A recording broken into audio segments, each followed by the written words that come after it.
ചെറിയ രീതിയിൽ സൂര്യപ്രകാശം അടിക്കുന്നത് ശരീരത്തിന് നല്ലതാണ്. എന്നാൽ ചില സമയങ്ങളിൽ അടിക്കുന്ന അതിതീവ്രമായ സൂര്യപ്രകാശം, അതിലെ UV റേസ് നമ്മുടെ മുഖത്ത് പിഗ്മെന്റേഷൻ ഉണ്ടാക്കുന്നതിനും ഡള്ളാക്കുന്നതിനും അതോടൊപ്പം സൺ ടാൻ ഉണ്ടാക്കുന്നതിനും ഒക്കെ കാരണമാകുന്നുണ്ട്. അപ്പോൾ വളരെ വലിയ രീതിയിലുള്ള വെയിൽ നിങ്ങൾ കൊള്ളുകയാണ് എങ്കിൽ അത് കുട പോലുള്ള കാര്യങ്ങളോ അല്ലെങ്കിൽ കാറ്റോ ഒക്കെ ഉപയോഗിച്ച് അത് തടയുന്നത് നല്ലതാണ്.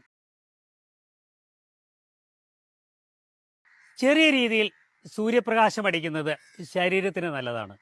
എന്നാൽ ചില സമയങ്ങളിൽ അടിക്കുന്ന അതിതീവ്രമായ സൂര്യപ്രകാശം, അതിലെ UV റേസ് നമ്മുടെ മുഖത്ത് പിഗ്മെന്റേഷൻ ഉണ്ടാക്കുന്നതിനും ഡള്ളാക്കുന്നതിനും അതോടൊപ്പം സൺ ടാൻ ഉണ്ടാക്കുന്നതിനും ഒക്കെ കാരണമാകുന്നുണ്ട്. അപ്പോൾ വളരെ വലിയ രീതിയിലുള്ള വെയിൽ നിങ്ങൾ കൊള്ളുകയാണ് എങ്കിൽ അത് കുട പോലുള്ള കാര്യങ്ങളോ അല്ലെങ്കിൽ കാറ്റോ ഒക്കെ ഉപയോഗിച്ച് അത് തടയുന്നത് നല്ലതാണ്.